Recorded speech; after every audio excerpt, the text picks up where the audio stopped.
Hello farmers, இன்னைக்கு முடிவில் இதை பற்றி போவோம்னா கோத்ரேஜ் பிராண்டை இருந்த விபுல் பூஸ்டர் அப்படிங்கிற ஒரு பிளான் க்ரோத் ப்ரொமோட்டரை பற்றி பார்க்க போகிறோம்.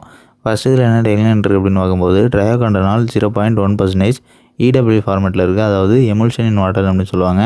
இந்த இடபிள்யூ வந்து ஓடபிள்யூன்னு குறிப்பிடலாம். அதாவது ஆயில் இன் வாட்டர் அப்படின்னு சொல்லுவாங்க. அப்படின்னா இந்த பிளான் க்ரோத் ப்ரொமோட்டர் வந்து ஒரு ஆயில் கலந்த ஆயிலி சொல்யூஷனாக இருக்கும். ஸோ அதனால தான் இதை வந்து ஓடபிள்யூ அப்படின்ட்டு குறிப்பிடக்கூடிய இடபிள்யூ அப்படிங்கிற ஃபார்மேட்டில் குறிப்பிட்டிருக்காங்க. நெக்ஸ்ட் இந்த பிளான் க்ரோத் ப்ரொமோட்டர் பயன்படுத்துகிற மூலயமா பயிரில் என்ன நன்மைகள்லாம் ஏற்படும் அப்படின்னு பார்க்கும்போது இதை பயன்படுத்துகிற மூலயமா பயிரோட ஃபோட்டோசிந்தசிஸ் வந்து கூடுதலாக இருக்கும். ஸோ அப்படி இருக்கிற பட்சத்தில் என்ன அப்படின்னா எந்த ஒரு பயிராக இருந்துச்சாலும் அந்த பயிரோட இலையோட நிறம், அதாவது பச்சை நிறம் வந்து கூடுதலாகும். அதாவது ஸ்ப்ரே பண்ணுறதுக்கு முன்னாடி இருக்கிறதுக்கும் ஸ்ப்ரே பண்ணதுக்கு பின்னாடி இருக்கிறதுக்கும் இலைகள் வந்து ரொம்பவே ஷைனிங்காக ரொம்பவே டார்க் க்ரீனாக தெரியும். ஸோ இந்த மாதிரி அதிக அளவு ஒளிச்சேர்க்கை நடக்கிறதுனால பயிர் வந்து மண்ணிலேருந்து எடுத்துக்கக்கூடிய ஊட்டச்சத்தோட அளவும் கூடும். ஸோ அப்படி அதிகமான ஊட்டச்சத்துக்களை மண்ணிலேருந்து உறிஞ்சி எடுக்கிறது